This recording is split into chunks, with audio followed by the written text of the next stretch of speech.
In times of remembrance, we often look back on the moments we shared with a loved one. But as I look forward, I see my Father, because with every breath I take is the strength he gave me, and with every exhale, his love. Love. See, my Father valued love. I mean truly valued love, and through that, the bond that unites us as family. Through reoccurring road trips of hours and hours, packed into one van with soggy ham sandwiches floating in melted ice cooler, my Father continually documented our lives as a family. Birthday party, Chinese fire drills, and toilet paper mummy wraps, he always engaged with wit and charm. Last week, I told my father, as he and my mother accompanied me to the airport, that my trip to California would be a pivotal time in my life. I was certainly correct. As I hugged him goodbye, I kissed his cheek. His stubble tickled my lips one more time. As I walked away, I stopped and turned around, and I looked back. As he sat in the car, he lit up with a great big smile and mouthed the words, "I love you." I do believe God was preparing my heart for this day. Even through every step of my trip, I felt guided. It was a surreal experience. Every transition of every moment, of every greeting of a stranger was enlightening, and I continually shared with each of them that my Father is the strongest man I know. While I was in a taxi I hailed from San Diego to Hotel del Coronado, I instinctively felt a connection with my driver. I mentioned to him that my trip had thus been flawless, that not even the slightest detail had gone wrong. He looked up into the mirror at me and said, "That means you're supposed to be here. God is watching over you." I smiled because I felt it to be true.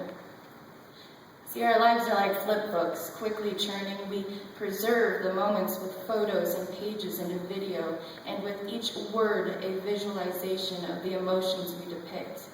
With each photograph, we feel the energy still inlaid in each page of the moments left in time, connecting our minds like portals to the emotions we remember. I am proud to have lived through the many pages of my Father's life, because no book could ever compare to the actual presence of his love.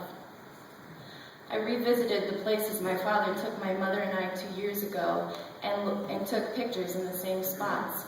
I wanted to relive some of my fondest memories of that trip.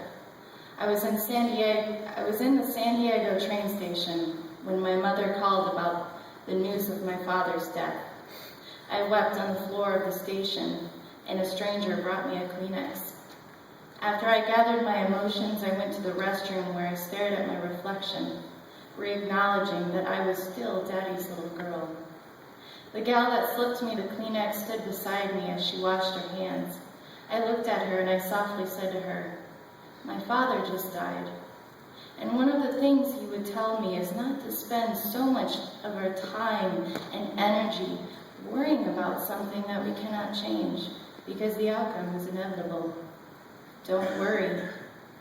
Her eyes grew soft and they glistened as she smiled at me. It was then that I realized that I desired to carry on the beauty my Father instilled within me, to share the beauty in the lessons he taught me. How then could I ever regret anything?